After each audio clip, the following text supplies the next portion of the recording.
Hey, so tonight we're going to talk about George Washington, not the stony-faced guy on the dollar bill, but the actual human being who lived and breathed and had a real life. The guy who secretly wrote love letters to a married woman while engaged to someone else. The guy who made whiskey and grew hemp. The real George. Oh, and if you're enjoying these stories, I'd really appreciate a like or subscribe. Super curious where you're all listening from, so drop a comment with your location and what time it is there. Always blows my mind how people are falling asleep to this all over the world. Alright, find that cozy spot, take a nice slow breath and just let your body sink into whatever you're lying on. We're heading back to 18th century Virginia, and trust me, you're going to be real grateful for that mattress by the time we're done, so congratulations. You just woke up in 1759 Virginia.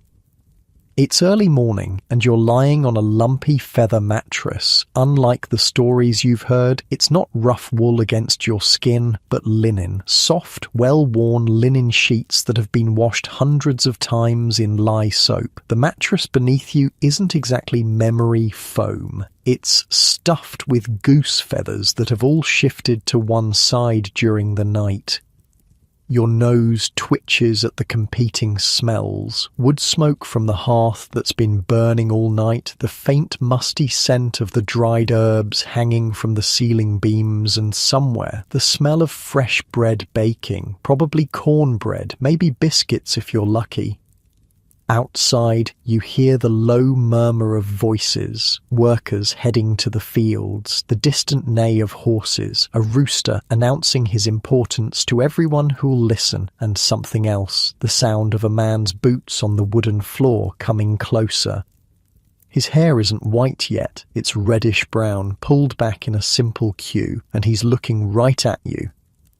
"Good morning," he says, his voice deeper than you expected. "Martha's still asleep. Would you care to join me for a ride around the property?" And just like that, you're being invited to spend the morning with George Washington at his home, Mount Vernon. Now, the good news is you've arrived at an interesting moment. George and Martha Washington have only been married for a few months. They tied the knot on January 6th, 1759, and it's now spring. The newlyweds are settling into their life together at Mount Vernon, the estate George inherited from his half-brother Lawrence. The bad news? It's 1759, which means no indoor plumbing, no electricity, and definitely no air conditioning. Virginia summers are brutal, and they're coming. More good news, though. You've caught George at a happy time in his life. The French and Indian War is over. He's not yet involved in the Revolution. He's just married the wealthiest widow in Virginia, and he's focusing on being a plantation owner, a stepfather to Martha's 2 children, and making Mount Vernon into the impressive estate he's always dreamed of. You pull on some clothes, thankfully someone has left you period-appropriate attire, and follow George outside. Mount Vernon in 1759 isn't yet the grand mansion it will eventually become. George is in the early stages of expanding it. Right now, it's a modest but respectable house on a bluff overlooking the Potomac River. The view is spectacular. The wide river glitters in the morning sun, and beyond it, the Maryland shore is a line of deep green forest. "I plan to add a second story," George tells you as you walk toward the stables, "and wings on either side. It should be a home worthy of Martha's position in society." There's something in his voice when he says Martha's name. Respect, certainly. But is it love? That's one of the big questions about George and Martha Washington. Did they love each other, or was theirs a marriage of convenience? You think about what you know. George had written those romantic letters to Sally Fairfax, the wife of his friend George William Fairfax, right before he married Martha. In one, dated September 12th, 1758, he told Sally that he remained devoted to her and spoke of the force of her amiable beauties in the recollection of 1,000 tender passages. Pretty steamy stuff for the 18th century. But then he went and married Martha just a few months later. Martha Dandridge Custis, a 27-year-old widow with 2 young children and a massive fortune. Her first husband, Daniel Park Custis, had been one of the wealthiest men in Virginia, and when he died in 1757, he left everything to Martha. George leads you to the stables, where a groom has already saddled 2 horses. George's horse is a magnificent bay named Blueskin. Yours is a gentle mare. "I trust you can ride?" George asks, eyeing you with that penetrating gaze. You nod, hoping your 21st century self can manage an 18th century saddle. As you both mount up, you can't help but notice how natural George looks on horseback. Thomas Jefferson would later call him the best horseman of his age, and it's easy to see why. He sits straight-backed but relaxed, moving with the animal as if they're one being. As you ride out across the plantation, George points out the fields where his workers, many of them enslaved, are already busy with spring planting. He talks about crop rotation and soil management with surprising passion. This isn't just business to him, it's a genuine interest. "I've been reading the latest agricultural treatises from England," he tells you. "There are methods to prevent soil exhaustion that many planters here ignore. Short-term thinking. George Washington, it turns out, is a nerd about farming. He's constantly experimenting with new crops, new techniques, new tools. Mount Vernon is his laboratory." You ride for about an hour, making a circuit of the main plantation. George knows every inch of his land. He greets workers by name, both free and enslaved. He stops to inspect fences, check on new plantings, and make notes in a small book he carries. On the way back to the house, you can't help but ask him about Martha. "You seem very focused on improving Mount Vernon," you say carefully. "Is your wife equally enthusiastic about these projects?" George gives you a measured look. He's not a man who readily shares his feelings, you realize. He considers his words carefully before speaking. "Mrs. Washington is an excellent partner," he says finally. "She understands the responsibilities of our position and manages the household affairs with great skill. The children adore her, as does everyone who knows her." It's a diplomatic answer, not a romantic one. But there's warmth in his voice.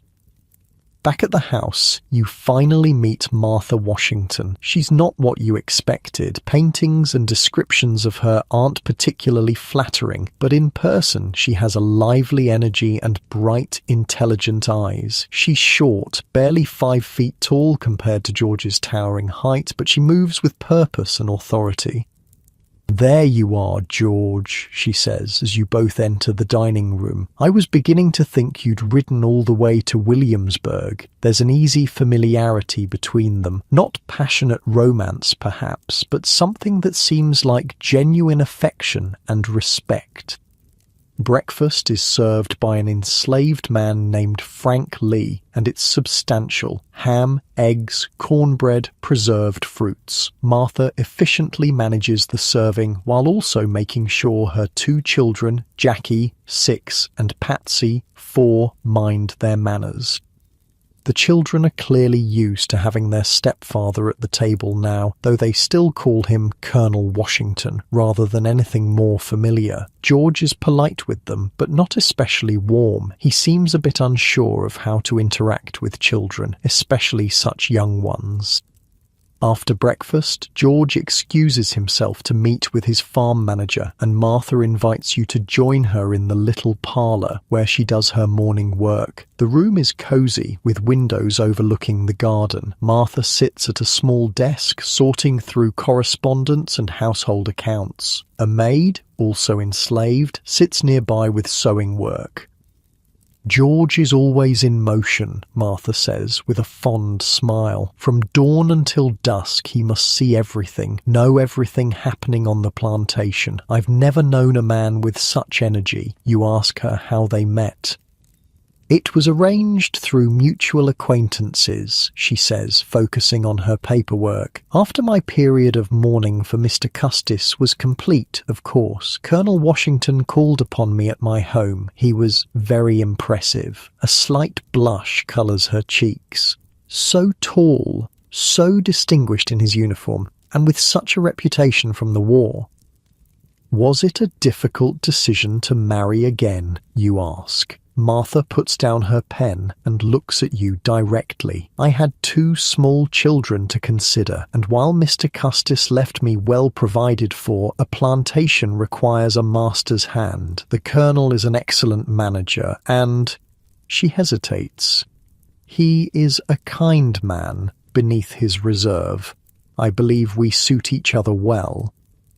It's not a declaration of passionate love, but there's genuine affection in her voice, and something else, pride. She's proud to be Mrs. Washington.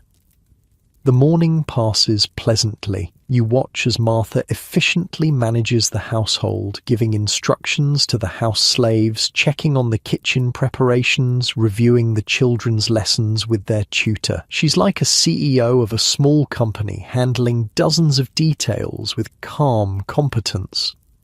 George returns for the midday meal, bringing news from around the plantation. The couple discusses the details together: crop prospects, repairs needed, supplies to be ordered. It's a business partnership as much as a marriage, you realize, but one based on mutual respect. After the meal, while George returns to his outdoor work, Martha shows you around the house. It's comfortable, but not yet the showplace it will become. George is clearly spending money on improvements, but Martha's touch is evident in the practical comforts. Good furniture arranged for conversation, windows positioned to catch the breeze, flowers from the garden brightening the rooms. In the children's room, Martha softens visibly. Patsy and Jackie are her world. She shows you their toys, some expensive items ordered from London, alongside simpler handmade dolls and wooden soldiers. "George ordered these for them," she says, indicating a set of painted wooden animals. "He's trying so hard with them." Her expression is tender. "It's not easy for him. He never had children of his own, you know." This is something you hadn't fully considered. George and Martha will never have children together. Some historians believe the smallpox George contracted as a young man may have left him sterile. Whatever the reason, the Washingtons will raise Martha's children as their own, and later, after Jackie's untimely death, they'll raise 2 of his children as well. As the afternoon wears on, you find yourself sitting with Martha on the small porch that overlooks the Potomac. The view is stunning, and a pleasant breeze keeps the spring warmth from becoming uncomfortable. "George loves this view," Martha says, following your gaze to the river. "Sometimes I find him just standing here, looking out at the water. I think he finds peace in it." You think about the George Washington you learned about in school, the stern-faced general, the dignified president. It's hard to reconcile that image with this younger man, passionate about farming and creating a beautiful home. "He carries so much responsibility," Martha continues softly. "Even now, when we're meant to be simply plantation owners, people look to him, expect things from him. Letters come every week asking for his opinion on political matters. He can't seem to escape public life, even here." She glances at you, a knowing look in her eyes. "It will only get worse, I fear. These troubles with England. George feels strongly about them. I worry that he'll be drawn back into public service." Little does she know that in 16 years her husband will be named Commander-in-Chief of the Continental Army, beginning an 8-year separation during the Revolutionary War, and after that he'll become the first President of the United States, thrusting both of them firmly into the public eye for 8 more years. But for now, in this peaceful spring of 1759, they're just George and Martha Washington, newlyweds creating a life together at Mount Vernon. The sun begins to lower toward the horizon, casting a golden light across the lawns. In the distance, you can see George riding back toward the house, his tall figure unmistakable even at a distance. "He'll be tired and dusty," Martha says with a smile, rising from her chair, "and hungry as a bear. I should check on dinner preparations." You follow her inside, watching as she efficiently directs the household staff, making sure everything is perfect for her husband's return. There's a tenderness in her efficiency, you notice. She genuinely wants his comfort, his happiness. And when George enters, dusty and tired as predicted, his face brightens visibly at the sight of his wife. He may have written passionate letters to Sally Fairfax, but the look he gives Martha is one of real affection and appreciation. "Everything in order?" Martha asks him, handing him a glass of his favourite Madeira wine. "All in hand," he confirms, accepting the glass with a grateful nod. The new field is nearly ready for planting. They move together into the dining room, a well-matched pair despite their physical differences. He towers over her, but she fills the room with her presence just as much as he does. You realise that whatever brought them together, convenience, social standing, practical considerations, they formed a genuine partnership. They respect each other. They care for each other. They're building something together. As you settle into your chair at the dinner table, feeling the weight of the day's explorations, you can't help but appreciate this glimpse into the private lives of two people who will help shape a nation. They don't know what's coming. The war, the presidency, their place in history. Right now, they're just George and Martha, hosting you for dinner at their beloved Mount Vernon. The candles flicker on the table, casting warm light on the faces around you. Outside, the Potomac gleams silver in the fading light. The gentle murmur of conversation fills the room. You sink a little deeper into your chair, feeling your shoulders relax, your breathing slow. That's it. Nice and easy. Just like that. Settling into this moment in time, where tomorrow George Washington will wake with the dawn and continue building the life he envisions with Martha at his side, neither of them knowing the extraordinary journey that awaits as history unfolds around them. The flickering candlelight casts long shadows across the dining room as you continue your evening with the Washingtons. George has loosened up a bit after his glass of Madeira. His formal reserve isn't completely gone, that's just who he is. But there's a warmth to him now that wasn't there earlier in the day. "Tell me about your whiskey distillery," you say, knowing that in later years, Washington will become one of America's most successful whiskey producers. George looks surprised, but pleased by your interest. "Distillery? I'm afraid you're mistaken. I've considered such an enterprise, but haven't yet established one." Of course, you've jumped ahead in time. In 1759, George Washington isn't yet the whiskey tycoon he'll become after his presidency. That won't happen until the 1790s. "Perhaps you're thinking of my grist mill," he continues. "I do have plans to expand our milling operations." Martha gives her husband an indulgent smile. George is always planning something. If it's not the mill, it's a new field to be cleared or a new wing for the house. "A man must look to the future, my dear," George responds, but there's no defensiveness in his tone. It's clearly a familiar, comfortable exchange between them. You notice how George's eyes linger on Martha with genuine affection. Whatever his feelings might have been for Sally Fairfax, he seems to have developed real fondness for his wife. After dinner, you move to the parlour where Jackie and Patsy join you for a short time before their bedtime. George is somewhat stiff with the children, but he makes an effort. He shows Jackie a small wooden model of a plough he's considering purchasing, explaining how it works, with surprising patience.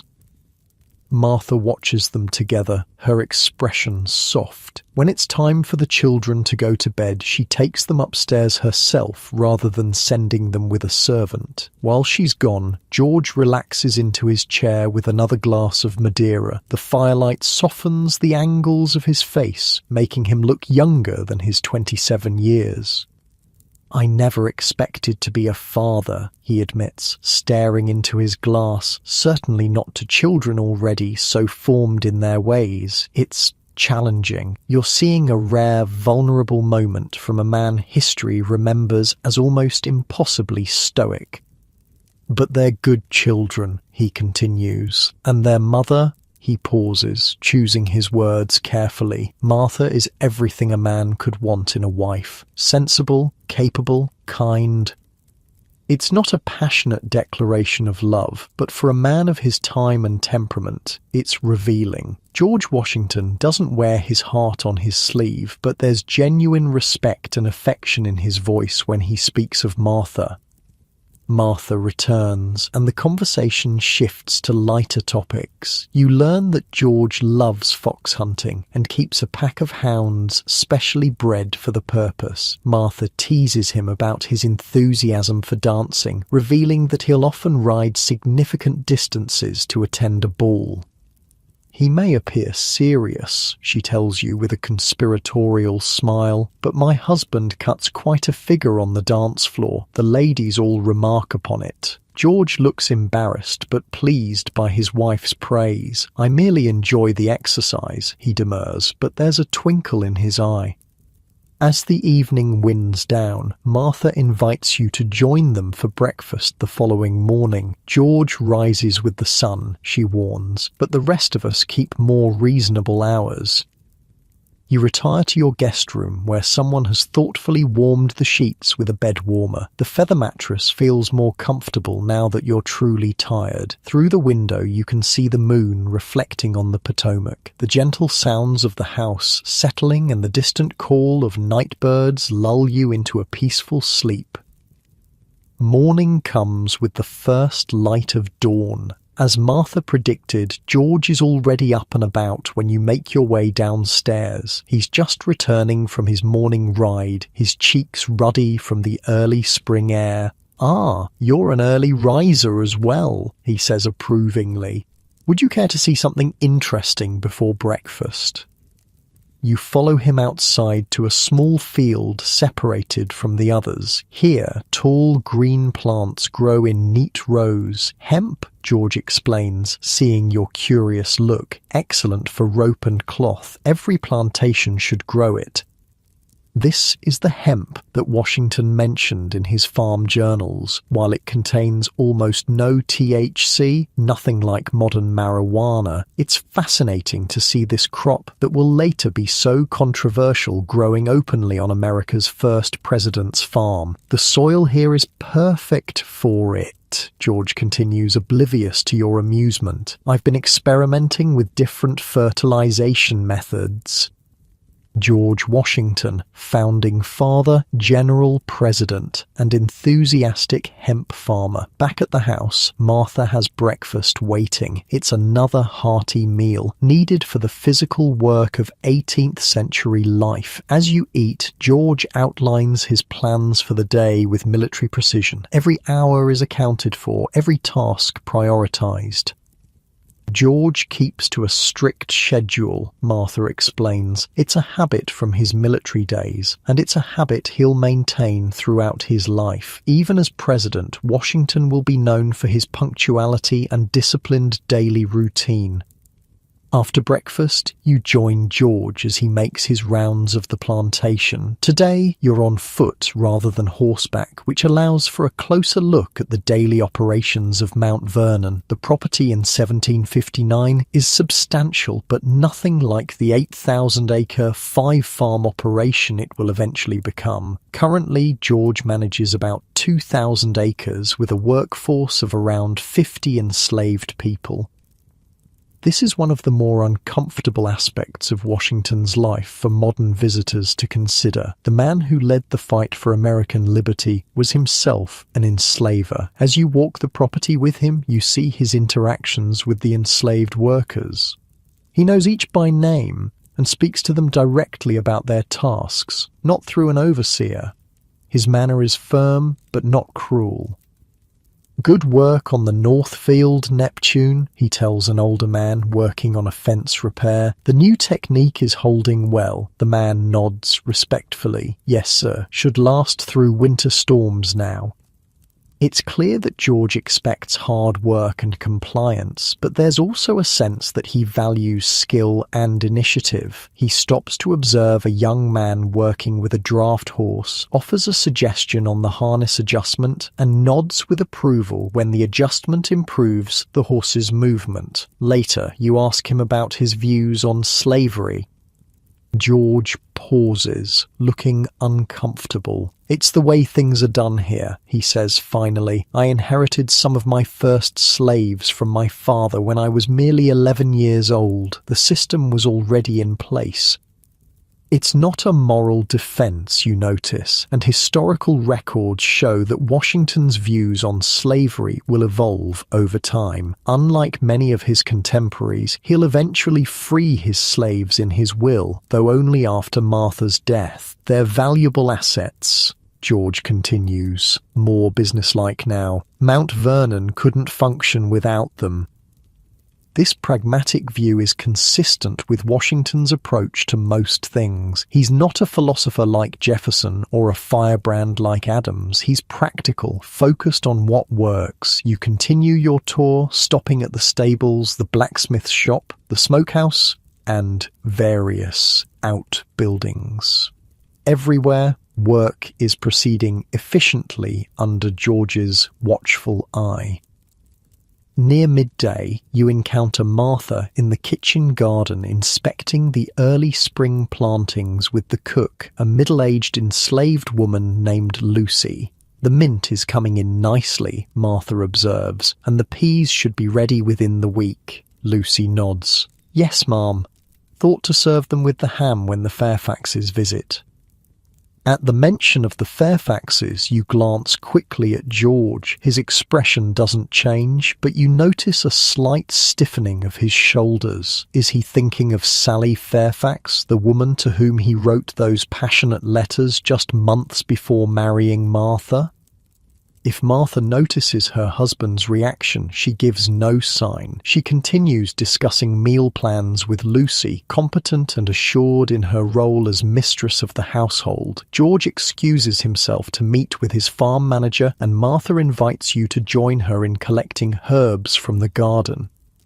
As you help her snip sprigs of thyme and rosemary, you carefully bring up the subject of the Fairfaxes. "They're close friends," Martha says easily. "George especially is fond of George William Fairfax. They surveyed together when they were younger, and the Fairfaxes have been very supportive of George's career." There's no hint that she knows about her husband's feelings for Sally Fairfax. Either she truly doesn't know, or she's chosen not to acknowledge it. Either way, it's clear that the Fairfaxes are a regular part of their social circle. "They'll be dining with us tomorrow," she adds, "along with a few other neighbours. We try to maintain an active social life, even out here." Out here is relative. Mount Vernon is only about 15 miles from Alexandria, a significant town in colonial Virginia, but by 18th century transportation standards, it's enough of a journey to make casual visits difficult. "George enjoys company," Martha continues, "though you might not think it to look at him. He's reserved, but he thrives on good conversation." This matches what history records about Washington. Though not as brilliantly verbose as some of his contemporaries, he was known for being an excellent listener and for gathering diverse opinions before making decisions, a trait that would serve him well as a general and as president. As the day progresses, you observe more of the rhythms of life at Mount Vernon. George returns from his business in time for the midday meal, then retires to his study to handle correspondence. He writes dozens of letters each week, Martha tells you as she works on her needlepoint in the parlour, to friends, business associates, political connections. He's meticulous about maintaining relationships. Again, this is consistent with the historical record. Washington was known for his extensive network of correspondence and his careful attention to his mail, a practice he would continue as general and president. In the late afternoon, George suggests a walk down to the Potomac. The path winds through carefully maintained gardens before descending to the riverbank. The view from here is even more spectacular than from the house, the wide expanse of the river stretching before you, occasional boats passing by. "I never tire of this," George says quietly, gazing out at the water. "Even after all the travels of my military career, I find the Potomac the most beautiful river in the world." His love for Mount Vernon and this specific landscape is palpable. It helps explain why in later years he'll be so reluctant to leave it for public service and why he'll long to return during his years as general and president. As the sun begins to lower in the sky, casting golden light across the river, George points out various landmarks visible from your vantage point. He knows every bend in the river, every distant hill. This is truly his place in the world. On the walk back to the house, he tells you about his plans for expanding the gardens, creating a more formal layout inspired by designs he's seen in books about English estates. "I want to create something lasting," he explains, "something beautiful that will outlive me." It's a surprisingly reflective moment from a young man with presumably most of his life still ahead of him, but Washington has already faced death many times in his military career. During the French and Indian War, he had multiple horses shot out from under him and bullets pass through his clothing without wounding him. He's aware of his mortality in a way many young men are not. Back at the house, Martha has arranged for an especially nice dinner. Word has gotten around to the neighbouring farms that the Washingtons have a visitor and 2 local families have joined you for the evening meal. You observe George in this more public setting. He's gracious and attentive, though still somewhat reserved. He doesn't dominate the conversation, but listens carefully and speaks thoughtfully when he has something to contribute. Martha, on the other hand, shines as a hostess. She keeps the conversation flowing, makes sure everyone is comfortable, and manages the serving staff with subtle gestures that ensure everything proceeds smoothly. The conversation ranges from local matters to broader colonial issues. There's some discussion of British policies and taxes, but it's still theoretical at this point. The serious conflicts that will lead to revolution are still years away. After dinner, the gentlemen enjoy brandy while the ladies withdraw to the parlour. You find yourself with George and the other men discussing farming techniques and local politics. One of the neighbours mentions the Fairfaxes, commenting on some new furnishings they've imported from England. "Sally has excellent taste," the man says casually. "The new drawing room is quite impressive." George's expression doesn't change, but you notice his hand tighten slightly on his glass. "Indeed," he says neutrally, "the Fairfaxes maintain a fine home." It's impossible to know what he's thinking in this moment. Does he still harbour feelings for Sally, or has his affection for Martha superseded that earlier passion? Historical records can't tell us for certain. What we do know is that George and Martha Washington remained devoted partners for 40 years through war, presidency, and private life. The evening concludes pleasantly, with plans made for a fox hunt the following week. The neighbours depart with warm farewells and the household begins to settle for the night. Once again, in the parlour with just George and Martha, you notice how they've relaxed now that the guests are gone. George has removed his formal coat and stretched his long legs toward the fire. Martha has set aside her perfect hostess demeanour and picked up her needlework. A successful evening, I think, she comments, her needle flashing in the firelight. Indeed, George agrees, though Thornton went on rather too long about his new stallion. Martha chuckles. He always does, but his wife brought that excellent raspberry preserve, so we must tolerate his horse stories.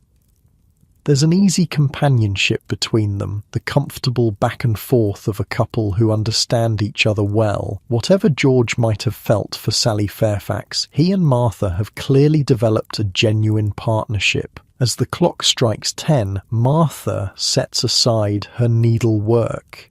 I should check on the children before retiring. George nods, stifling a yawn. I'll be up shortly. I have a few more letters to review. Martha pauses by his chair, resting her hand briefly on his shoulder. It's a small gesture, but an intimate one. George covers her hand with his own for a moment, looking up at her with a warm smile. It's these quiet moments, you think, that reveal the true nature of their relationship. Not grand passion, perhaps, but genuine affection and deep respect. You excuse yourself to your room, leaving them to their private evening routine. Your bed has again been warmed and the soft linen sheets welcome you as you slide between them. The sounds of the household settling for the night create a gentle backdrop. Distant voices, footsteps on the stairs, the occasional creak of the house itself. You find yourself thinking about what you've observed of George and Martha Washington over these 2 days. They're not the marble statues of history, but real people with complexities and contradictions. George, ambitious yet humble, reserved yet passionate about his interests.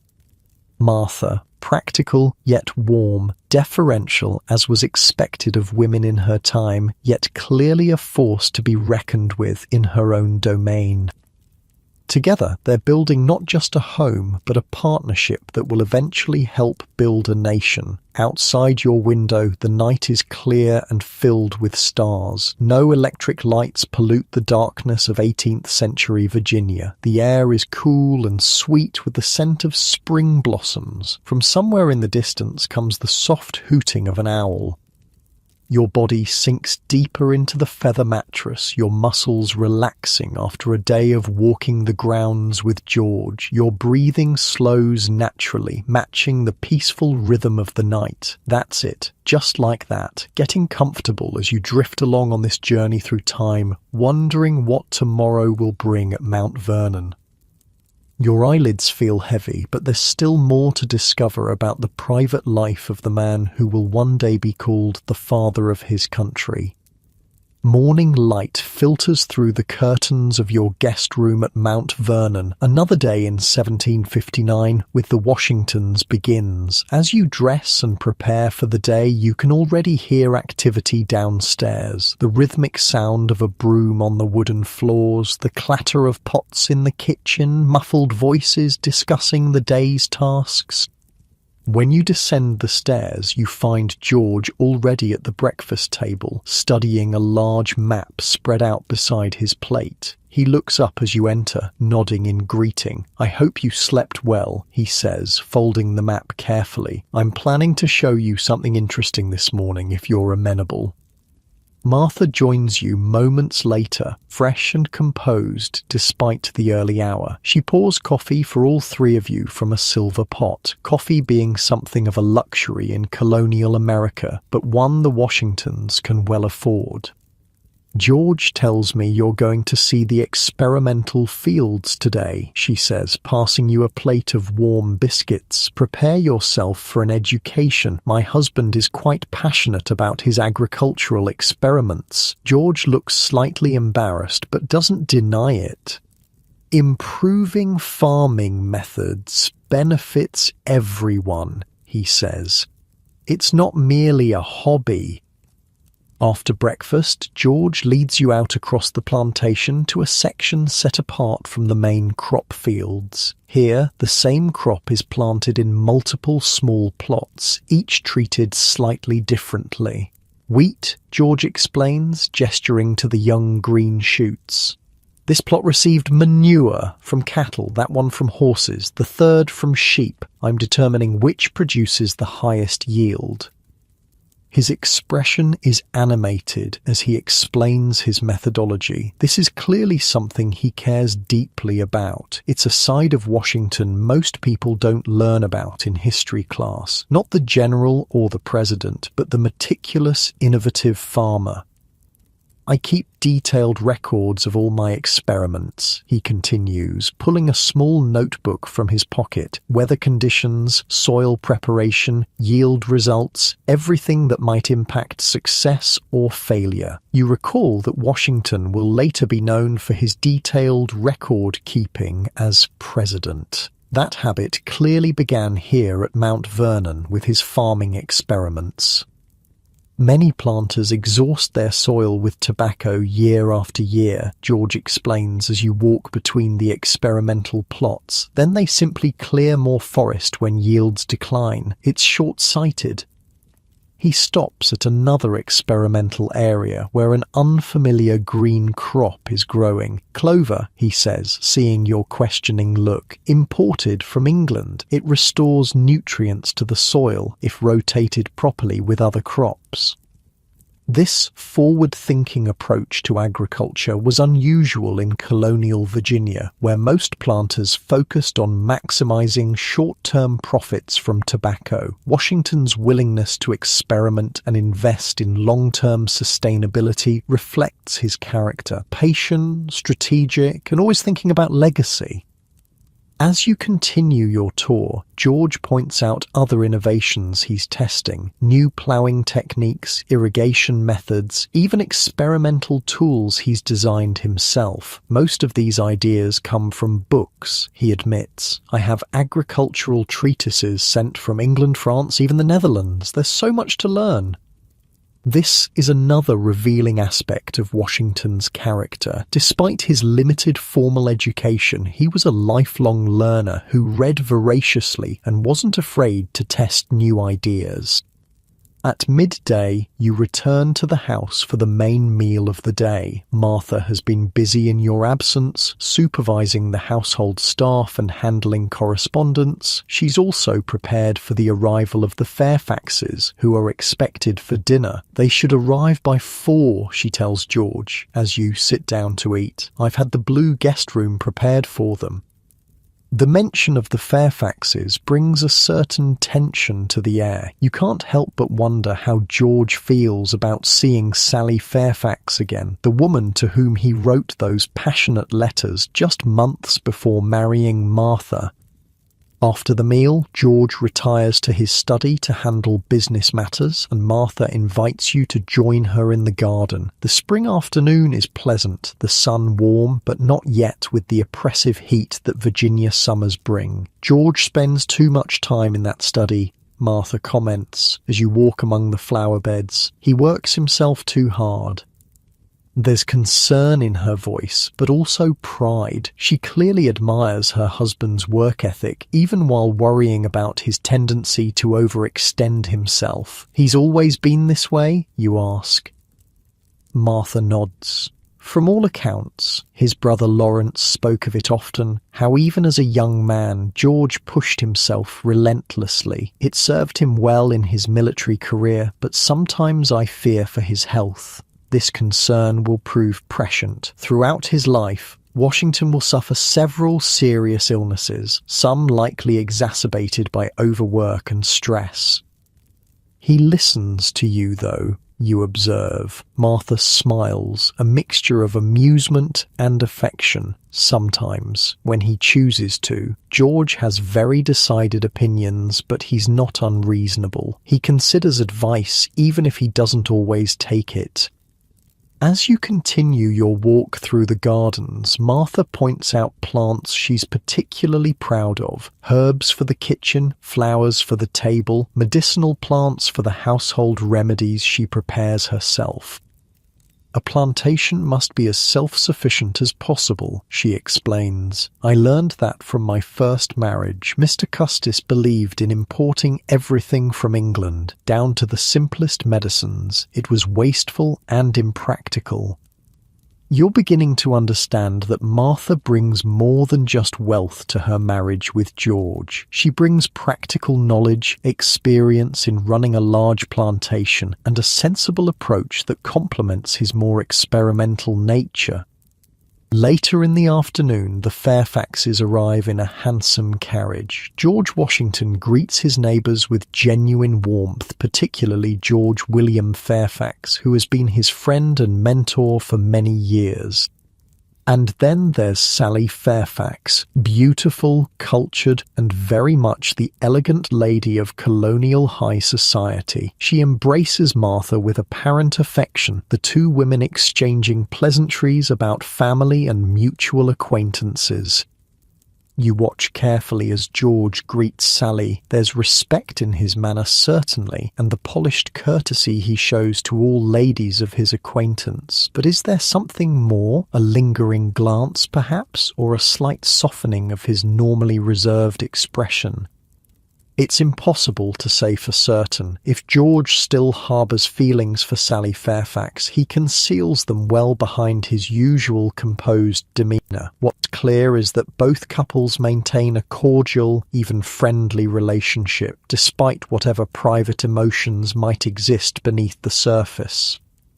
The evening passes pleasantly with dinner and conversation in the parlour afterward. George William Fairfax and George Washington discuss local politics and business matters, while Martha and Sally exchange news about mutual friends and household affairs.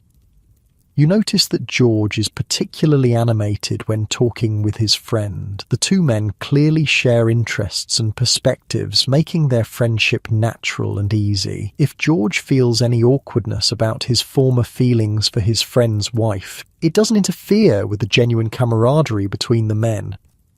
As the evening progresses, the conversation turns to music. Sally Fairfax is known for her skill at the harpsichord, and she agrees to play for the company. Her performance is accomplished and graceful, drawing appreciative applause. "Now you must play for us, Martha," Sally urges after finishing her piece. Martha demurs. "I'm afraid my skills are modest compared to yours, my dear." But George adds his encouragement. "Please, Martha, the piece you were practicing yesterday was quite charming." With gentle persuasion from both her husband and her guests, Martha finally takes her place at the instrument. Her playing is indeed less polished than Sally's, but there's a warmth to her interpretation that's engaging. George watches his wife with unmistakable pride, and you catch a moment when his eyes meet Martha's across the room, a private smile passing between them. Whatever George might have felt for Sally Fairfax, it's clear that he values and appreciates Martha. Their relationship may have begun as a practical arrangement, but genuine affection has grown between them. The evening concludes with plans made for a joint excursion to Alexandria the following week. The Fairfaxes depart with warm farewells, promising to send over some new music scores for Martha. After they've gone, there's a moment of quiet in the parlour. George stands by the window, looking out into the darkness, his expression thoughtful. Martha watches him for a moment, then approaches to stand beside him. "A pleasant evening," she comments, her voice soft.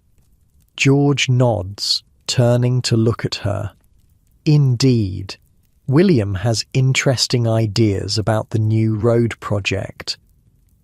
"And Sally's playing was lovely as always," Martha adds. There's no jealousy in her tone, no hint that she suspects her husband once had feelings for her friend. Either she truly doesn't know, or she's chosen to set it aside, focusing instead on the life they're building together. George places his hand over Martha's where it rests on the windowsill. "But I prefer your playing," he says quietly. "It has heart." It's a small moment, but a revealing one. Washington isn't known for flowery compliments or romantic gestures. This simple statement, delivered quietly and sincerely, carries weight. Martha's smile is warm as she squeezes his hand in return. "You're kind to say so." The next morning brings another aspect of George Washington's private life into focus, his relationship with the enslaved people who work at Mount Vernon.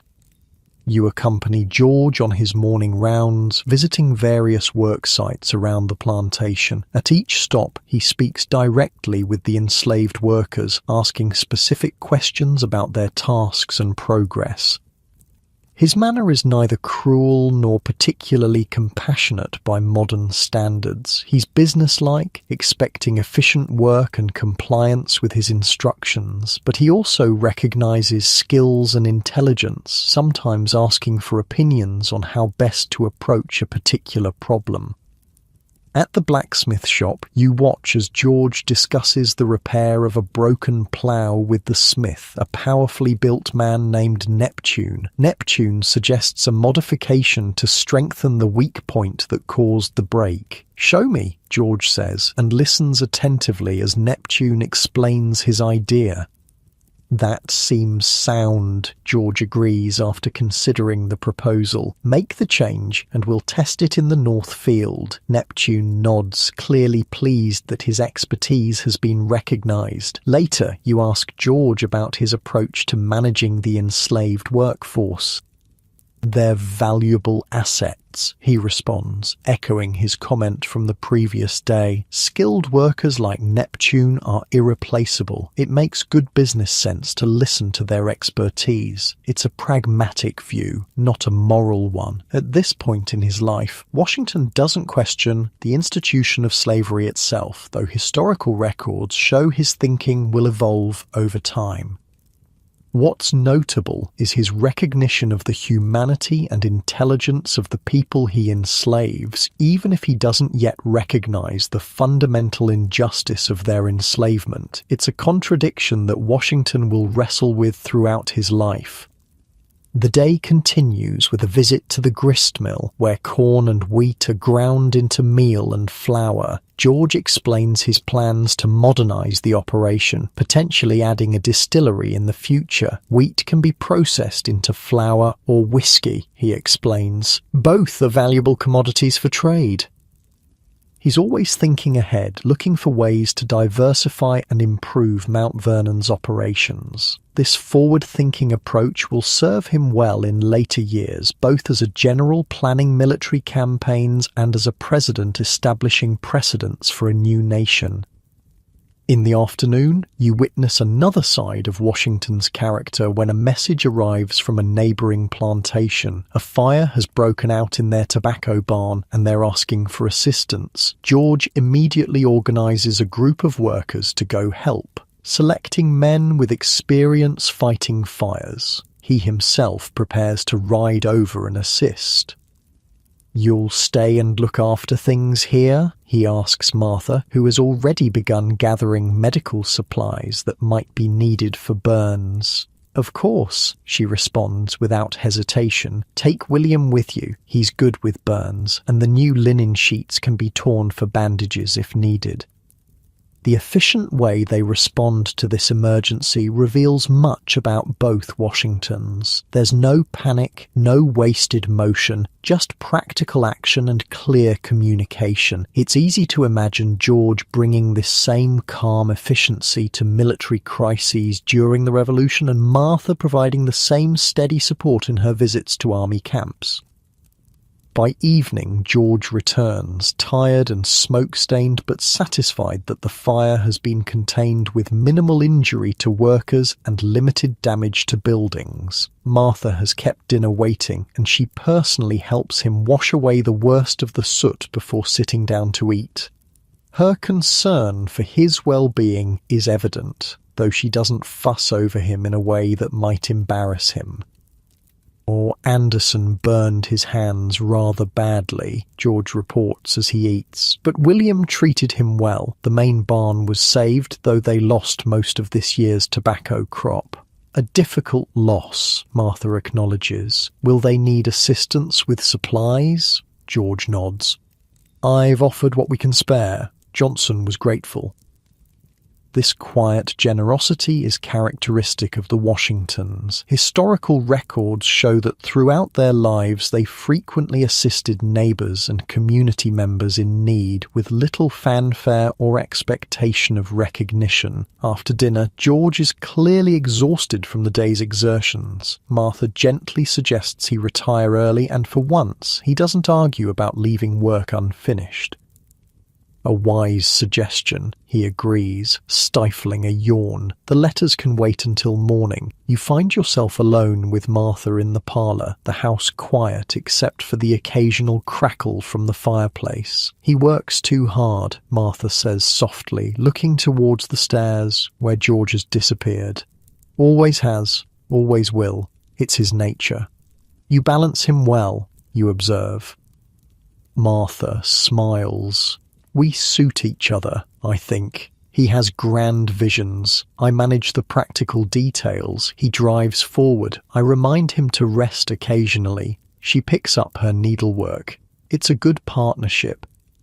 And that, you think, is the essence of George and Martha Washington's relationship, not the romantic ideal of passionate love that modern people might expect, but a true partnership based on mutual respect, complementary strengths, and genuine affection. You excuse yourself to bed not long after, leaving Martha to her sewing. Your room is comfortable and familiar now, the strange sounds of an 18th century house no longer keeping you awake. As you settle into the featherbed, you reflect on what you've learned about George Washington's private life. He's ambitious but principled, driven but capable of kindness, serious but with moments of warmth that surprise those around him, providing the stable home base from which he can pursue his broader goals. Together, they're building something at Mount Vernon, not just a profitable plantation, but a life that reflects their shared values and aspirations. Neither of them knows that in less than 20 years, they'll be thrust onto the world stage, with George leading a revolution and Martha supporting him through 8 years of war. For now, they're simply George and Martha Washington, Virginia planters, host and hostess, husband and wife, working together day by day to create the life they envision. Outside your window, an owl calls softly in the darkness. The house creaks and settles around you. Your body feels heavy against the mattress, muscles relaxing after the day's activities. Nice and easy now. That's it. Your breathing slows naturally, matching the peaceful rhythm of this place from long ago. The worries of your modern life seem distant and unimportant as you sink deeper into this moment in history. Your mind drifts pleasantly, wondering what new aspects of the Washingtons' private life you might discover tomorrow as the gentle night sounds of 18th century Virginia surround you. The next morning at Mount Vernon brings the sounds of gentle rain tapping against your window. The rhythm is soothing, almost hypnotic. Through the rain-streaked glass, you can see that the Potomac River has turned a steely grey, matching the clouds overhead. When you make your way downstairs, you find the house quieter than usual. No George Washington striding purposefully through rooms or issuing instructions to workers. Instead, Martha sits alone in the small parlour, her needlework in her lap, gazing out at the rain. "Good morning," she says with a warm smile. "I'm afraid the weather has altered our plans for today." George is in his study catching up on correspondence. He sees rainy days as a gift, time to address the paperwork he usually postpones in favour of outdoor work. She invites you to join her for coffee, and as you settle into a chair nearby, you realise this is a perfect opportunity to learn more about the private George Washington from the person who knows him best. "He's an interesting man, your husband," you say casually. Martha's smile turns thoughtful. Yes, though not in the ways most people might think. Everyone sees the public man, tall, impressive, serious. Few know the private George. And what is he like, the private George, you ask?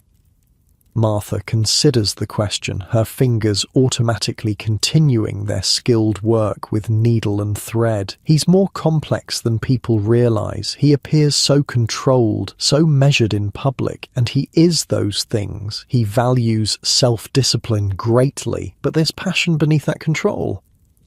She glances toward the door of the study where her husband works in solitude. He feels things deeply. Disappointments cut him to the quick. Successes bring him genuine joy. But he believes a gentleman should master his emotions, not be mastered by them.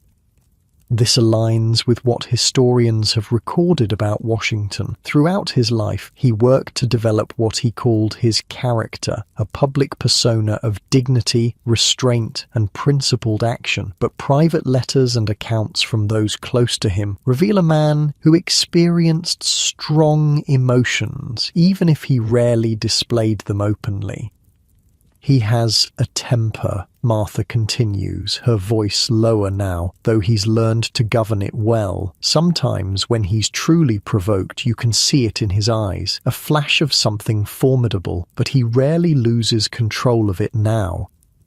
You recall historical accounts of Washington's legendary temper. Though generally controlled, there were moments during the Revolutionary War when it broke through, moments of battlefield rage that startled those who knew only his usual reserve. What makes him happiest, you ask? Martha's expression softens. Being here, working this land, seeing something he's planted grow and thrive. He loves Mount Vernon more than any place on earth. It's a simple answer, but a revealing one. Throughout his life, Washington will repeatedly express his longing to return to Mount Vernon when duty calls him away. Even as president, he'll count the days until he can retire to his beloved home. And what about his ambitions, you ask carefully? Does he desire public office, political power? Martha sets down her needlework, considering her response. George desires respect, she says finally, recognition of his abilities. He believes he has contributions to make beyond this plantation, but he doesn't seek power for its own sake. She picks up her work again. He's turned down payment for public service before. During the French and Indian War, he served without salary, only reimbursement for expenses. He believes public service should be motivated by duty, not personal gain. This stance will become one of Washington's defining characteristics. Later, as Commander-in-Chief of the Continental Army, he will again refuse a salary, and as President, he will initially try to decline payment before accepting a salary to set a precedent for future presidents who might not have his personal wealth. Your conversation is interrupted by the arrival of one of the house slaves, a young woman named Caroline, bringing fresh coffee and warm bread. "Thank you, Caroline," Martha says. "Is Jackie still at his lessons?" "Yes, ma'am. Miss Patsy, too. The tutor has them reading together this morning." After Caroline leaves, you ask Martha about her approach to raising the children. "They need both nurturing and discipline," she says, "especially now, having lost their father so young. George is still finding his way as their stepfather. He's strict but fair with them." Before you can ask more, the door to the study opens and George Washington himself appears. Even on this informal, rainy day at home, he's fully dressed in proper attire, his posture impeccable. You've noticed he never allows himself to appear disheveled or unprepared, even in private. "Good morning," he says, nodding to you before leaning down to briefly touch Martha's shoulder, a small gesture of affection. The rain shows no sign of letting up. "You've finished your letters?" Martha asks. "Most of them. There's still the matter of the land dispute with Johnson to address." He sighs, clearly not looking forward to that particular correspondence. "That can wait until after breakfast, surely," Martha suggests, rising from her chair. "You've been working since dawn." George hesitates, then nods. A reasonable suggestion. Over breakfast, you observe the easy rhythm George and Martha have developed in their few months of marriage. She anticipates his needs, passing him his favourite preserves before he asks. He listens attentively when she mentions household matters, offering thoughtful responses rather than dismissive acknowledgements. After the meal, George surprises you by inviting you to join him in his study. "If you've no objection to watching me write tedious letters," he adds with a rare flash of dry humour. Washington's study is a reflection of the man himself, orderly, practical, and focused on his interests. Bookshelves hold volumes on agriculture, military tactics, history, and natural philosophy. Maps hang on the walls, some commercially printed, others drawn by Washington himself during his early career as a surveyor.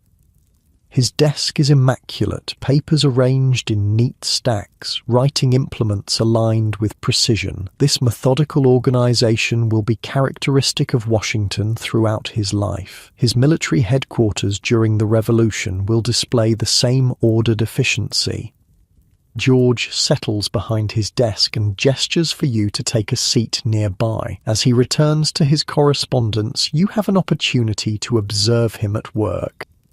He writes with deliberate care, occasionally consulting other documents or pausing to consider his wording. There's nothing hasty or impulsive about his approach. Each letter, you realize, is being crafted with the same attention he gives to planting fields or designing building improvements. After completing one letter, he looks up, perhaps sensing your curiosity. "Communication is an essential art," he says, gesturing to the paper before him, "especially when managing affairs from a distance. You seem to have mastered it," you observe. George shakes his head modestly. "I lack the eloquence of many of my contemporaries, but I strive for clarity and honesty in my correspondence."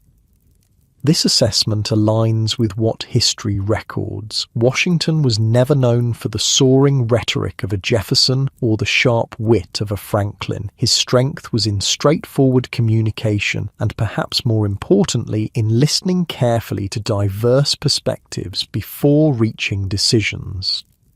As the morning progresses, you notice another characteristic that will serve Washington well in his future roles: his remarkable stamina and focus. He works steadily for hours, maintaining the same level of attention and care with his 20th letter as with his first.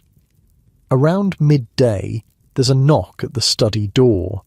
Martha enters with a tray of light refreshments: bread, cheese, and cider. "You need to pause," she says firmly to her husband. "You've been at this since dawn." George looks like he might protest, but then notices the stiffness in his shoulders as he straightens. "Perhaps you're right," he concedes.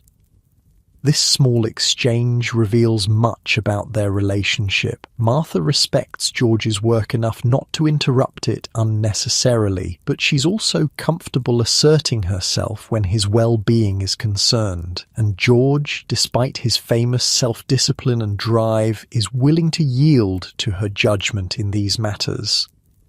As you share the simple meal, the conversation turns to George's early life and formative experiences. "I was 11 when my father died," he tells you, his expression thoughtful. "It altered the course of my life significantly. My older half-brothers had been educated in England, and I expected the same opportunity. Instead, I remained here, studying with local tutors."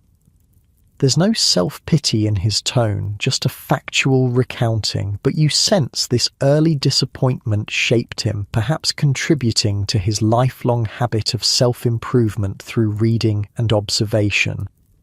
"Lawrence became my guide," he continues, referring to his beloved half-brother who would also die young. "He introduced me to the Fairfaxes, which opened doors that might otherwise have remained closed to me."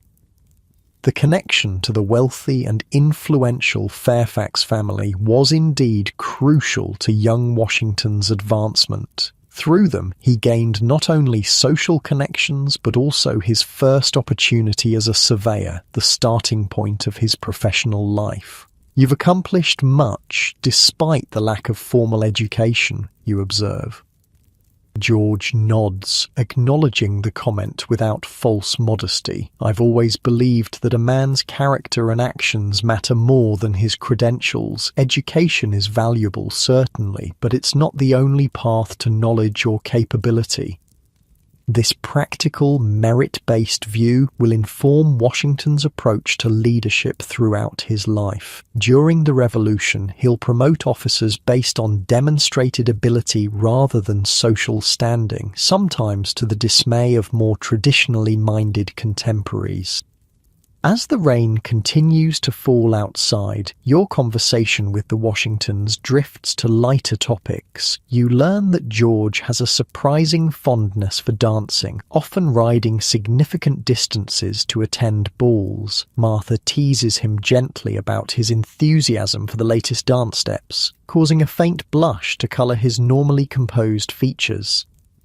Mrs. Washington exaggerates, he protests, but there's a twinkle in his eye that suggests he knows she's right. You also discover George's love of theatre, another interest that might seem at odds with his serious public image. When in Williamsburg or Philadelphia, he frequently attends performances, particularly enjoying comedies.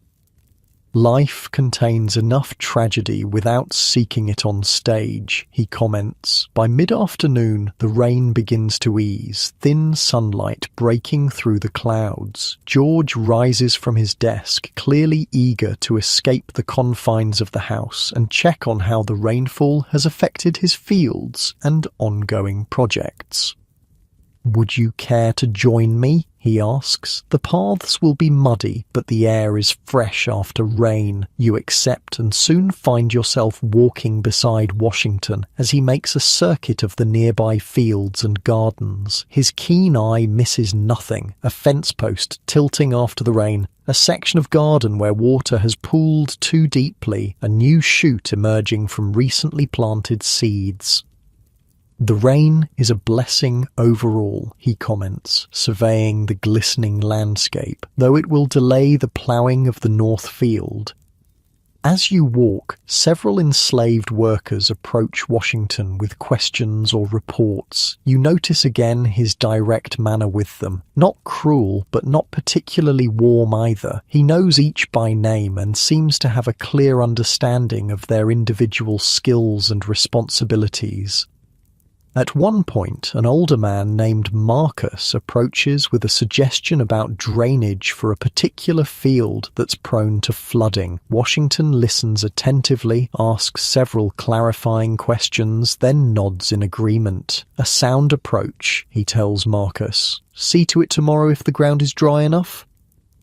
Marcus nods, a flash of satisfaction crossing his face at having his expertise recognized. Later, you ask Washington about this interaction, curious about his relationship with the people he enslaves. "Marcus has worked that field for 20 years, George explains.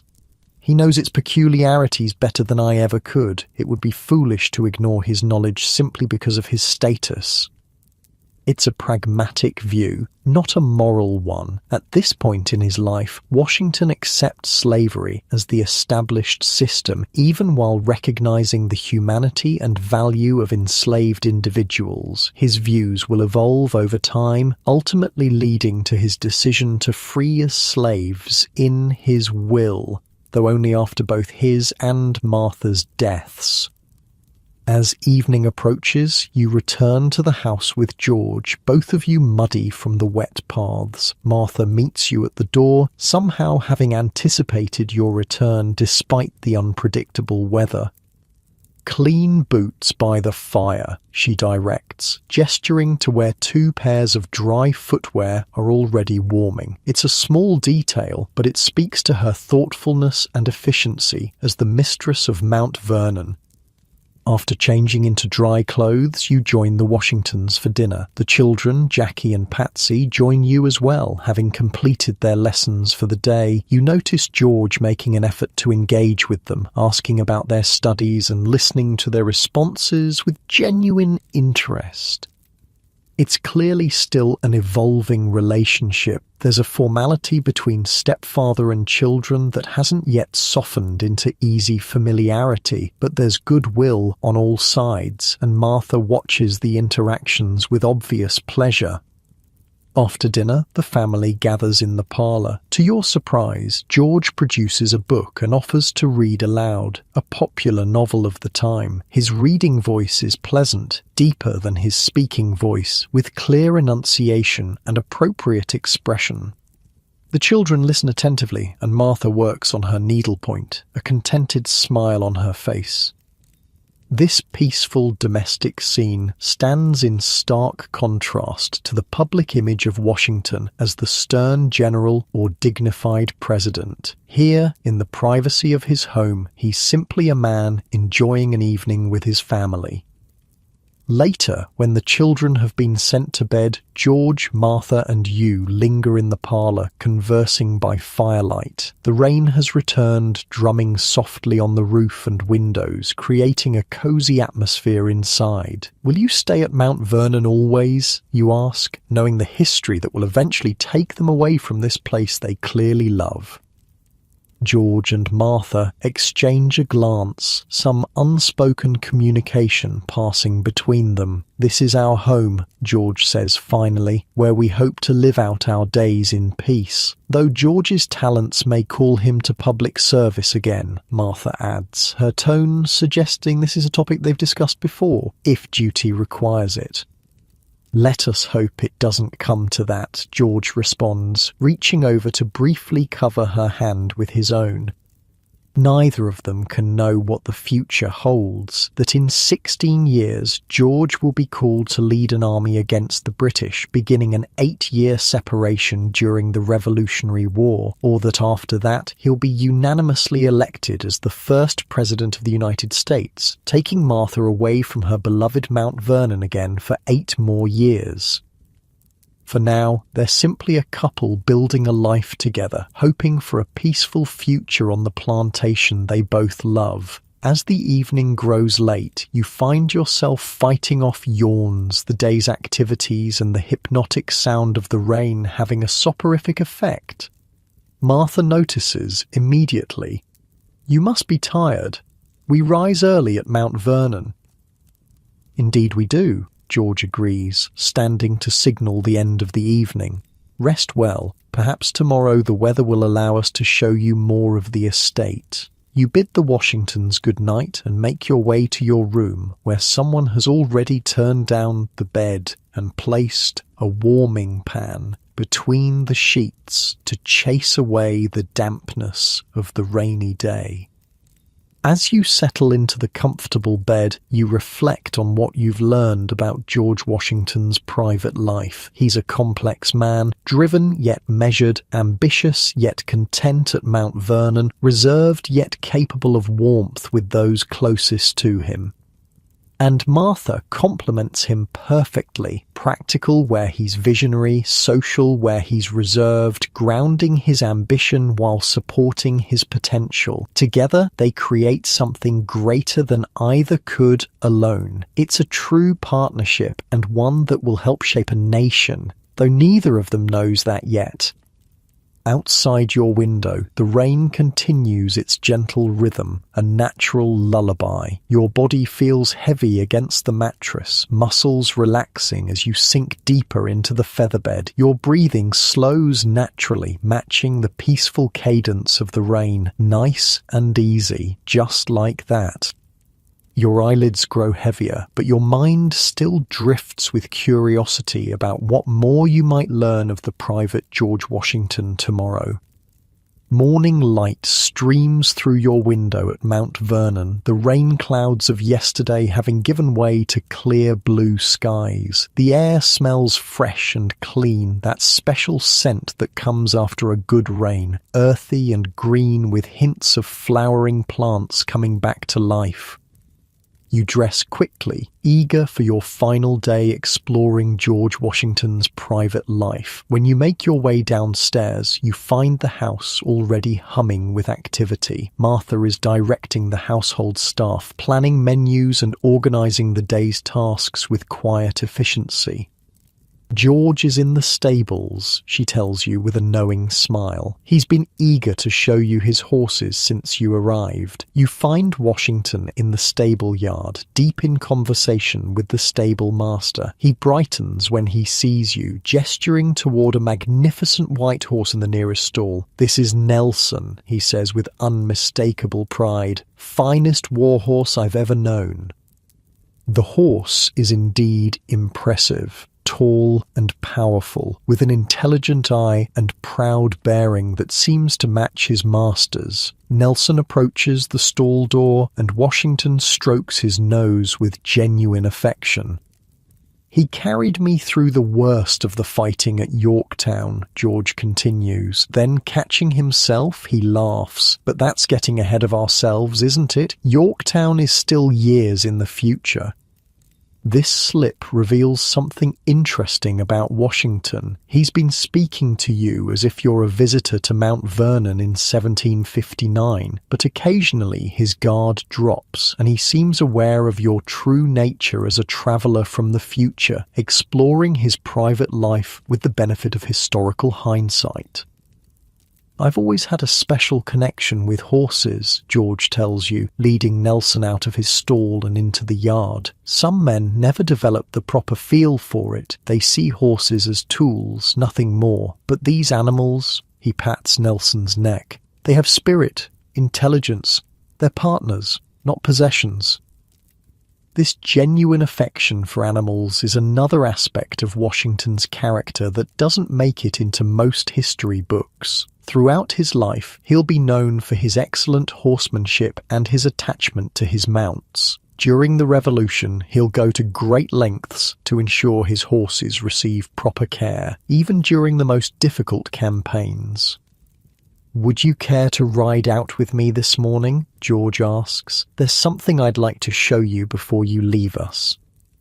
Soon you're mounted on a gentle bay mare, following Washington as he guides Nelson along a path that winds through woods and fields away from the main plantation. George rides with the easy grace of a man who spent most of his life on horseback. He sits straight but not stiff, moving in perfect harmony with his horse's gait. After about 20 minutes, you emerge from a wooded area onto a small rise overlooking a secluded meadow. George reins Nelson to a stop and gestures toward the view. "I come here sometimes," he says quietly, "when I need to think clearly, away from the demands of the plantation, the expectations of others."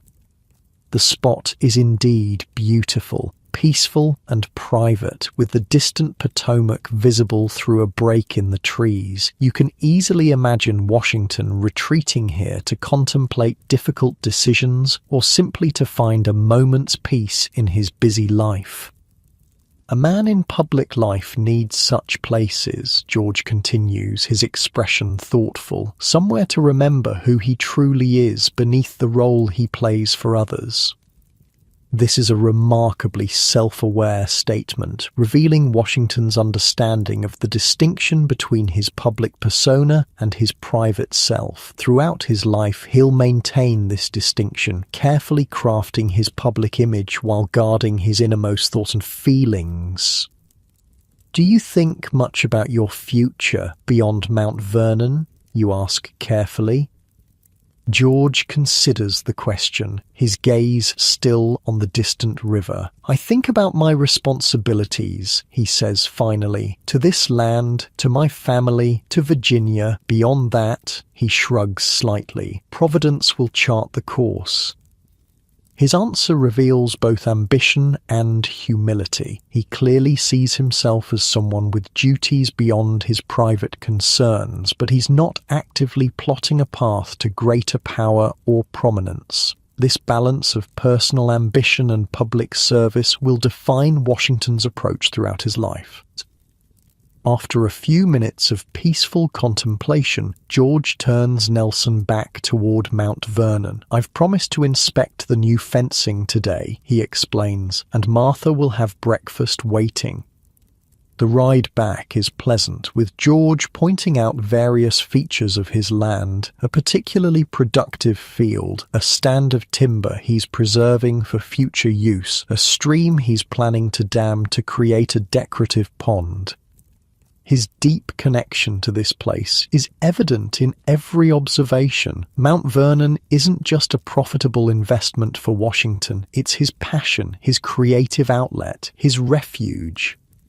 When you return to the stables, George personally sees to Nelson's care before entrusting him to the stable master. It's another small detail that reveals his character. Despite his status, he doesn't consider himself above tasks like rubbing down his own horse.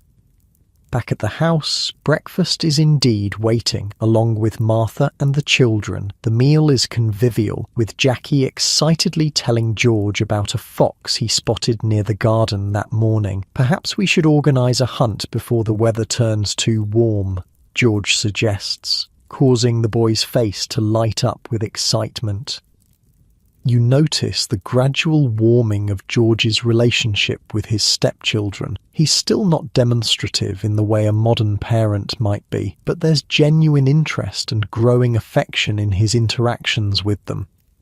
After breakfast, George invites you to join him for one final tour of the plantation, this time to see the operations that make Mount Vernon a working farm rather than just a gentleman's estate. Your first stop is the grist mill, where wheat and corn are ground into flour and meal. The mill is impressively engineered, with George explaining the mechanisms with obvious technical understanding. "I plan to expand this operation," he tells you, raising his voice slightly over the noise of the grinding stones. "Maybe add a distillery one day." Again, his knowledge of the future slips in. The distillery won't become reality until after his presidency, but it will eventually be one of the largest and most profitable in America, producing nearly 11,000 gallons of whiskey annually. Next, you visit the smokehouse, where meat is preserved through a careful process of salting and smoking. Martha joins you here, inspecting the hanging hams with a critical eye. "We lost 2 to spoilage last winter," she explains. "I've adjusted the salt mixture this year."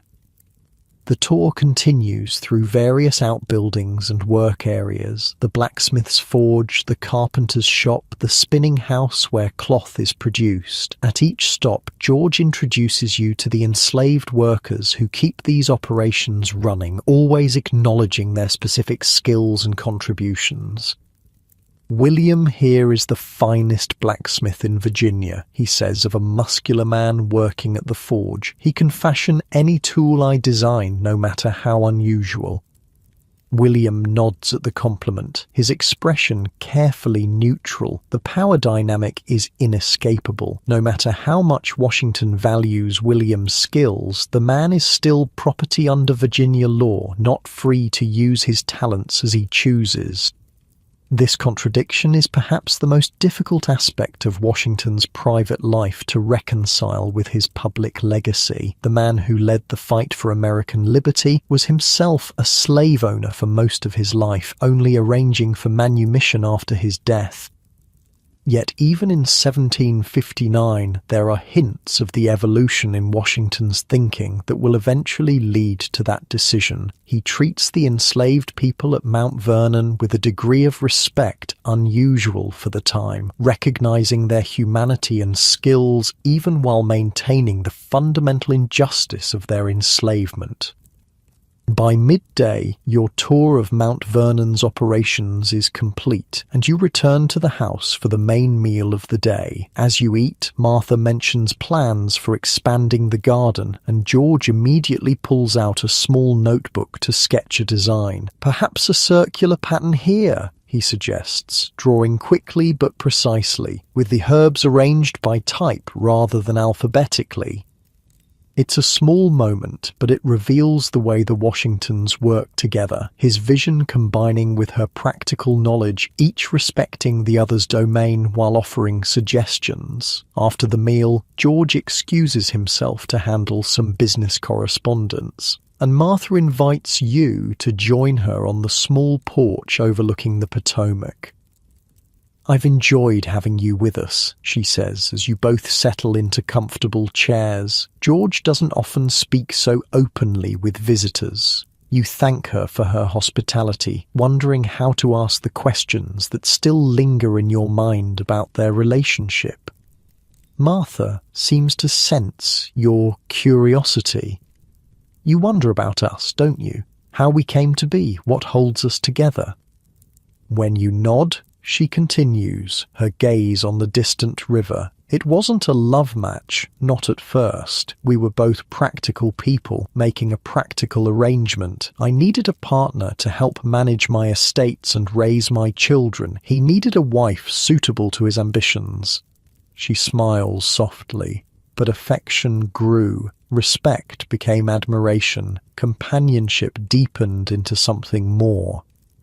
Martha looks toward the study where George works. He's not a man who shows his feelings easily, but they run deep. When Patsy had her first seizure, he stayed by her bedside all night, holding her hand. When Jackie struggled with his lessons, George spent hours helping him, never losing patience.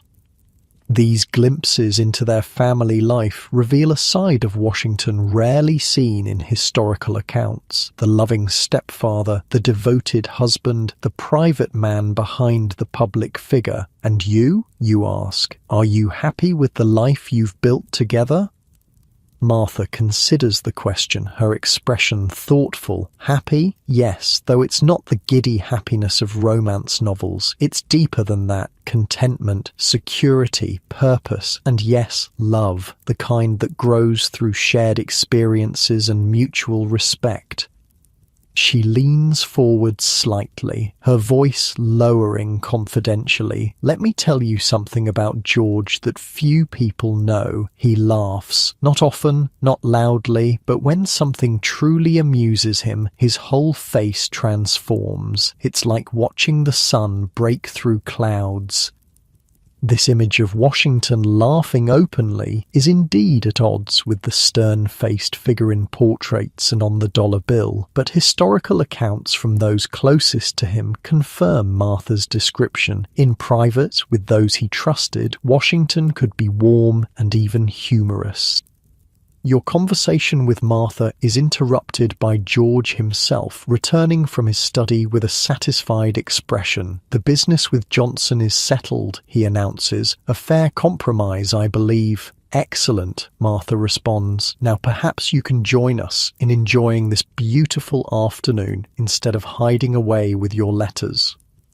George smiles at her gentle teasing and takes a seat, stretching his long legs before him with a sigh of contentment. For a while, the three of you simply sit in comfortable silence, watching the play of light on the river and the distant sails of ships heading to and from Alexandria.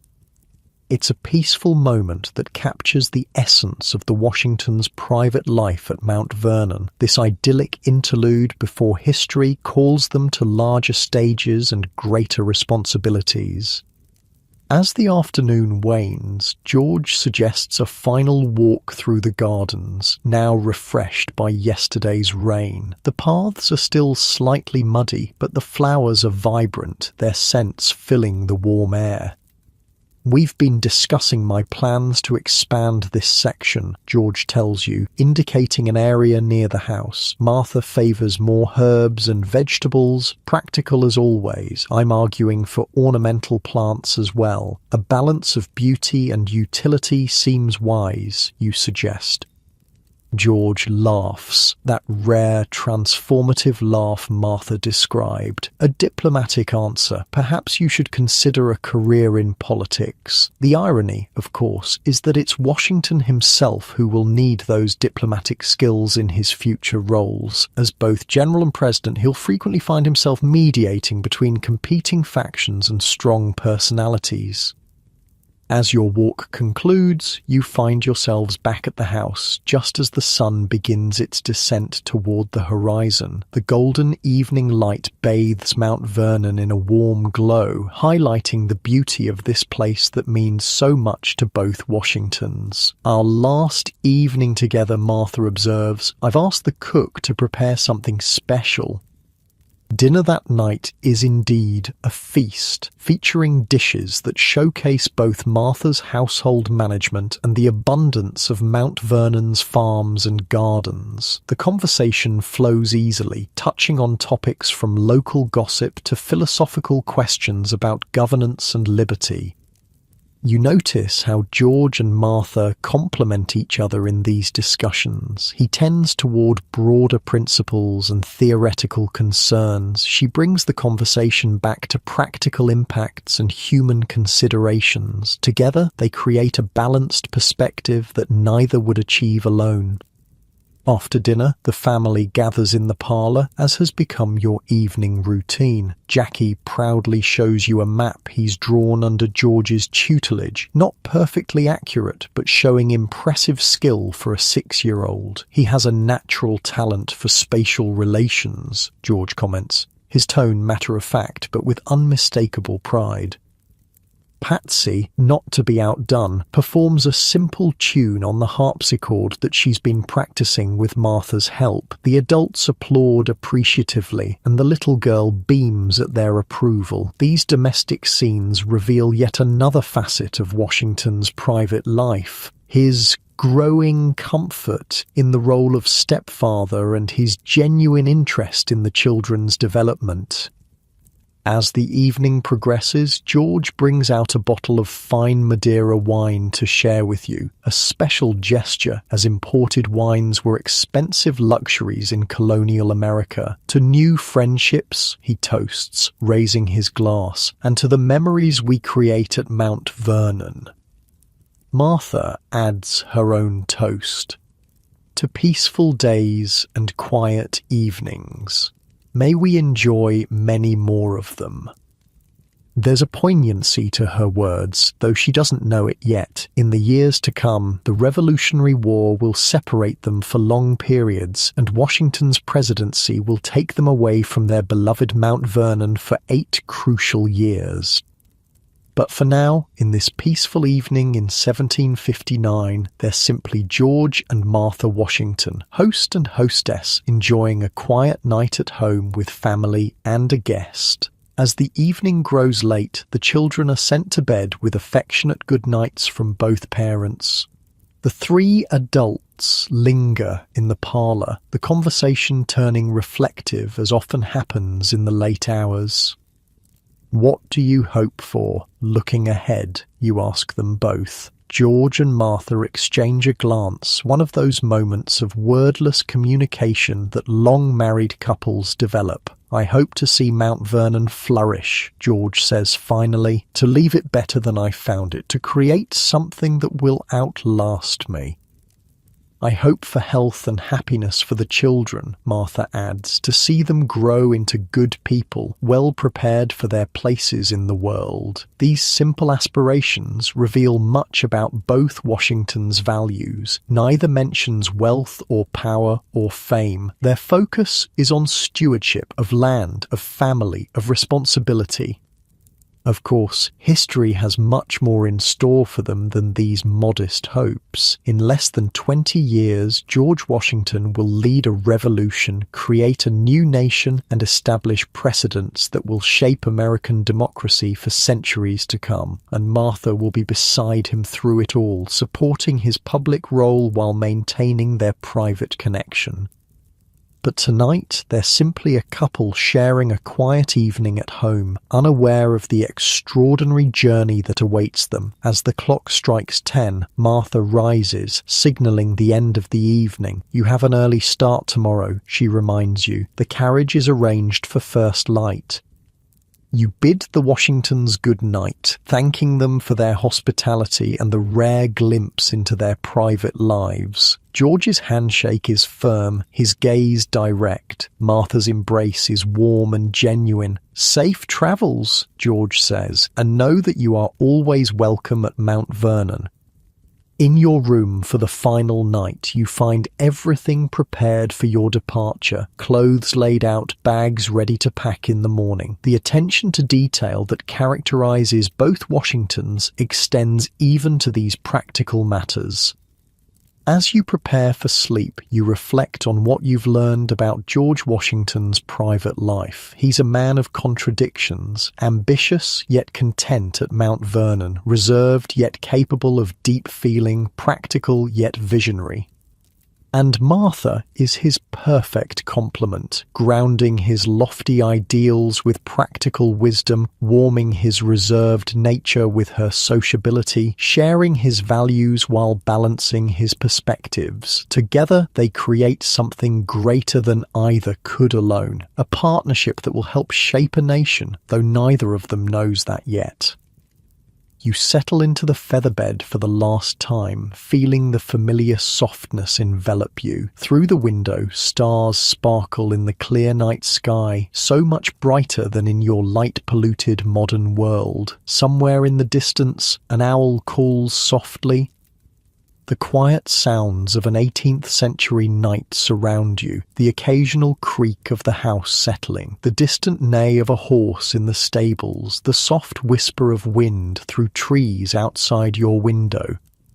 Your body feels heavy against the mattress, muscles relaxing as the activities of the day fade into pleasant weariness. Your breathing slows naturally, finding a peaceful rhythm, nice and easy, just like that. The worries and stresses of your modern life seem far away now, replaced by the simple peace of this moment in time. You can feel yourself sinking deeper into relaxation, each breath taking you further into tranquility. Your eyelids grow heavier with each slow blink. The room around you softens, the details blurring gently as your focus turns inward. That's it. Just letting go now. As sleep approaches, you carry with you images from your time at Mount Vernon. George Washington riding tall on Nelson, his face animated as he explains a farming experiment. Martha's gentle smile as she watches her children, the two of them together on the porch, silhouetted against the setting sun over the Potomac. These glimpses into their private life reveal the humanity behind the historical figures, the real people who lived and loved and built something lasting together at Mount Vernon. Your breathing deepens, your thoughts becoming more distant and dreamlike. The line between your experience at Mount Vernon and the approaching realm of dreams begins to blur pleasantly. Perhaps tonight you'll dream of riding beside George Washington across his beloved fields, or sitting with Martha in the garden as she shares household wisdom accumulated through years of managing large plantations. Or perhaps you'll simply drift into peaceful darkness, carried by the gentle rhythm of your own breathing and the soft sounds of the night at Mount Vernon. Either way, sleep beckons now, deep and restful. Your journey into George Washington's private life complete, you can surrender to slumber, knowing that when you wake, you'll carry with you a richer understanding of the man behind the monument, the private person behind the public figure. Your eyelids flutter once more, then close completely. Your breathing settles into the steady pattern of sleep, and as consciousness fades, your last thought is of George and Martha Washington, standing together on the porch of Mount Vernon, watching the sun set over the Potomac, content in their private world before history calls them to their public destiny.